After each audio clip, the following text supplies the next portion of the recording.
isn't going away. The Washington Redskins decide to keep Robert Griffin III as their backup quarterback and did not release him on Saturday, even though Kirk Cousins was named Washington's starting quarterback earlier this week. Redskins owner Daniel Snyder and President Bruce Allen want to keep Griffin despite the financial risk associated with retaining the former Heisman Trophy winner. Now, Griffin, who has been sidelined since August 20th with a concussion, was scheduled to consult with an independent neurologist Friday. The Redskins still are awaiting word on the results of that exam. Kate, I thought they should have let him go. Right. Give the guy a break. Is RG3 being treated fairly? I love when the word fair is in something, and Will Kane and I are on an ESPN set together, because I feel like we have a fundamental difference on the value of fairness. Yeah, and how to assess fairness, right. And whether it should be like a human or a law. But in this RG3 case, it kind of splits the difference there, because it's like what's good for the Redskins and what's good for RG3. Yep. And this is why I'm confused, because it seems like what's good for the Redskins and RG3 should be the same thing.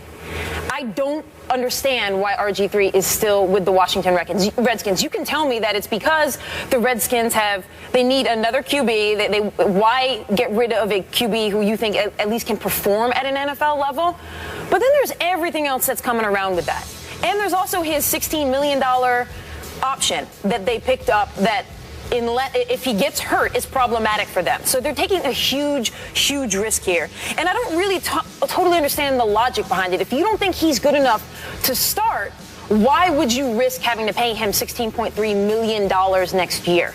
I'm not sure if you think he's not better than Kirk Cousins and possibly not even better than Colt McCoy, why you would put your organization on the line for $16 million. Now, also, as far as RG3 goes, when we talk about what's fair, I would think you would want to find a balance. I know no organization is going to release a player who can benefit them just because perhaps a player would perform better elsewhere, or for whatever circumstances that player would prefer to be elsewhere. I know it's a business. You're not going to do that. But when the balance here is that RG3 is sort of seems to be held captive in that organization over the last few years, and the benefit to the Washington Redskins, I'm not seeing the upside. Why then are you keeping him within that locker room, within that organization? So your argument is that RG3 is being treated unfairly by the Redskins?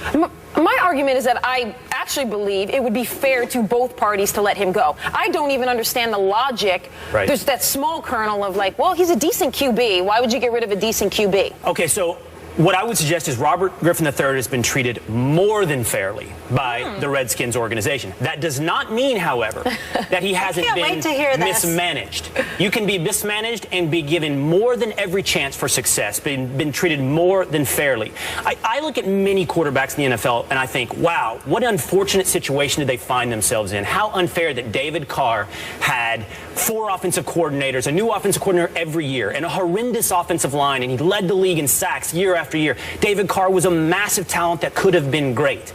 Vince Young was a unique talent put into a terrible situation by a coach in Jeff Fisher that did not want him. No attempt to adapt to his unique talents. That is unfair. Robert Griffin III was tailored to, if Mike Shanahan is to be believed. When he was drafted, Mike Shanahan said this was a guy that came out of Baylor that couldn't read a route tree, that couldn't pre-read a snap to see what defensive coverages are. He had none of that at Baylor. So what Shanahan has suggested, and again, if Shanahan is to be believed, they adapted that to RG3. They ran more spread in 2012 when he was incredible. Something happened between 2012 and 2013. He had fewer offensive plays tailored to his strengths, an offense that wasn't as conducive to his talents. What happened? Well, according to Shanahan, RG3 happened. He went to Dan Snyder, and Dan Snyder and RG3 went to Shanahan and said, more drop back passes, more traditional offense. He's getting hit too much. Make him a traditional talent. Shanahan said he's not a traditional talent. We have to adapt this to RG3. And ever since then, whether or not it's been Shanahan's later years or Jay Gruden's years, there's been this effort, because RG3 wants it to be, to make him a traditional quarterback, which does not suit him. So what I'm telling you is he's had offenses tailored to him. He's had offenses adjusted according to what he's wanted. He's had ownership back him up through those attempted adjustments. And now he's had ownership essentially guarantee he's going to get $6.5 million this year to be a backup quarterback. I have a hard time looking at any of that going, where's the unfairness? He was given every opportunity and it just didn't come through for him. You missed one key distinction between what happened in 2012 and RG3's performance in 2013. Injury? Yeah. An injury that a lot of people would say was a result of mismanagement by the Redskins. Now you have him injured again with a concussion. that a lot of people would point out happened because RG3 was in a game and was placed in the game by coaches and in a position that a lot of coaches would not have put their quarterback. That strikes me as possible mismanagement. The problem with the theory there that Washington has given him every chance is that the only way to prove your theory is to see how he plays elsewhere. If he plays elsewhere and he can't succeed, well then, yeah, you're right. Washington was the place where they gave him every possible chance. They tailored the offense to him. And maybe he just isn't an NFL quarterback. But we actually can't prove that right unless we see how he plays in the NFL.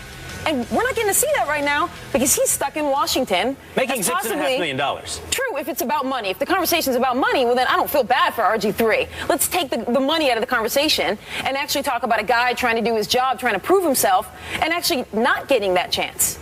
Yeah, I will say this. If, again, Shanahan is to be believed, it wasn't about the injury. Shanahan says it wasn't about the injury, but rather his ability to process the NFL game, to learn and adapt to NFL routes and plays. And he says RG3 simply didn't do that. I said he's been given more than a fair shake, and yet he's been mismanaged. The mismanagement is Dan Snyder undercutting coaches, undercutting mid-level management, and allowing RG3 to dictate changes in the offense. So he's been treated fairly, but that also means he's been mismanaged because that's not the way an organization should work. Well, Mike Shanahan was the guy who took all the heat for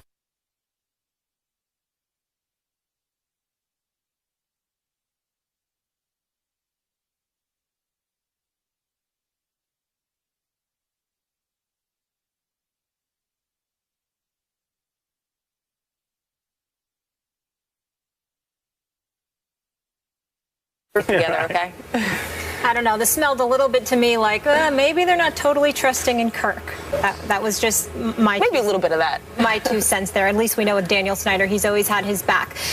So we talk about targeting RG3 in a negative way. Wait till you see this video. This is a high school game over the weekend that you just can't believe. Players targeting a referee will react to it right after the break. Michael Jordan is on Kevin Durant's all-time starting 5, no surprise, but who else made the cut? We'll reveal that later in the show, and we have a quick hitter for you on this Labor Day version of First Take. Keep up with today's show by heading over to IG, where you'll find today's topics. Make sure you tag a friend or join in on the debates by leaving your own takes. This is First Take.